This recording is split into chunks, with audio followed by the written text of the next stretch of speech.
are you?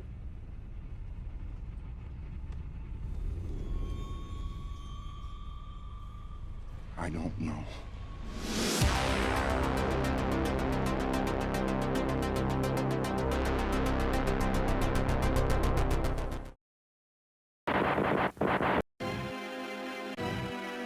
H.G. Wells' iconic story of the Invisible Man has been adapted in many ways over the years, almost rivaling the likes of Mary Shelley's Frankenstein and Bram Stoker's Dracula.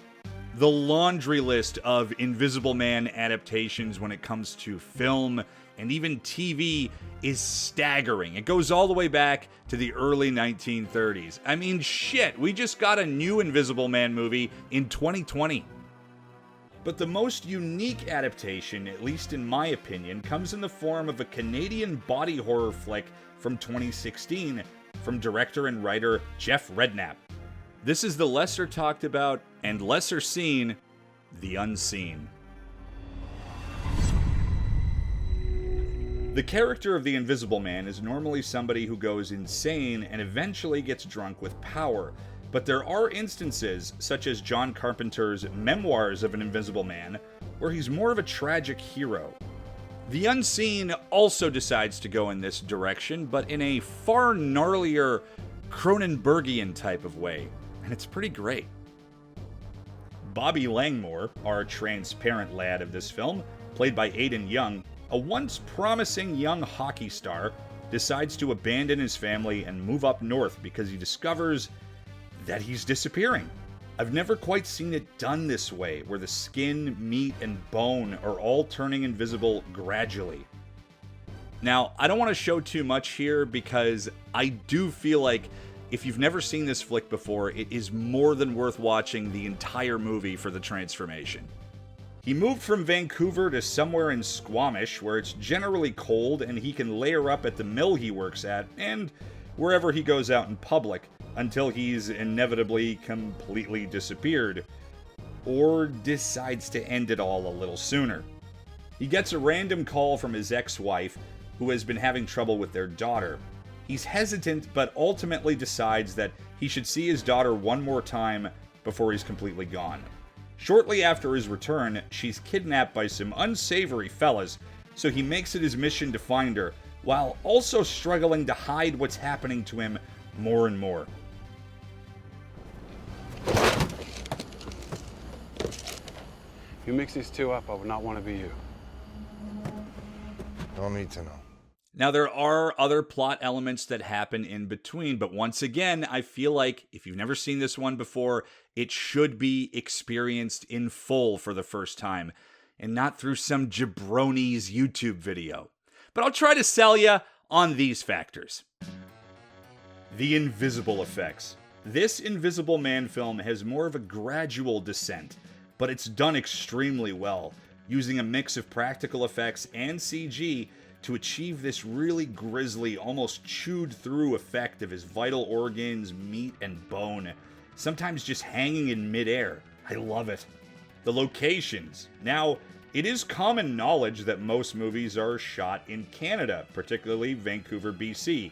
Neat thing about this flick, it actually takes place there, including name-dropping the P&E, which is a massive Six Flags-style amusement park, and filming in and making reference to Riverview Hospital, a former and mostly abandoned insane asylum. Now, isn't that just neat? Even the weed culture is on display. Bob and his ex just casually share a joint in the park. Usually in horror films, you'd see pot at a party or after a sex scene. Here, it's displayed during a pretty serious discussion about their daughter and other real-life stuff. What? And this doesn't really have anything to do with the lower mainland stuff, but after Bob left, his ex ended up in a relationship with a woman. There is a lesbian relationship in this film, and it isn't played for fan service, nor is it shoved down your throat. It's treated casually and like a normal thing, which it is. Right on! And here's my final selling point, perhaps kind of a weird reason as to why I was officially drawn into this movie, and it's that Aidan Young's performance as old Bobby Langmore, reminds me of the hot rod himself, Rowdy Roddy Piper. Gotta be somewhere, need a few days. Fine, we'll talk about it at the end of your It's shift. important. If you leave, you will not have anything to come back to. You know, when you come into work tomorrow, I'm not gonna be here. Or the day after that, or the day after that. Fuck it. You know, I might not even come back this week. But when I do, you're gonna ask me how I'm doing. I'm not gonna tell you, but you should ask. I mean, the delivery, the voice, the mannerisms, the way he looks. That's the frickin' hot rod, man. And I do feel like, as a synthwave aficionado, that I should make mention to the excellent soundtrack from Harlow McFarlane, giving the film a low-key, old-school John Carpenter vibe. Give it a listen.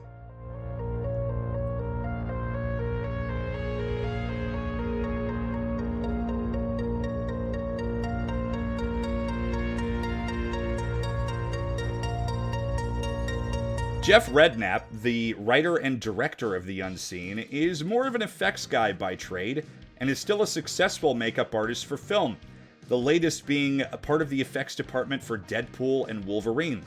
Aidan Rowdy Young is an Australian-Canadian actor that I absolutely want to see more of now. He got his start in the 1991 film Black Robe, and has since been a working actor in film and TV, most recently regularly appearing in Law & Order Toronto. So yeah, The Unseen is pretty fucking awesome, eh? I highly recommend it if you want to see a totally unique take on the story of the Invisible Man, or if you just want to see a really solid Canadian body horror flick that isn't Cronenberg. Keep your stick on the ice.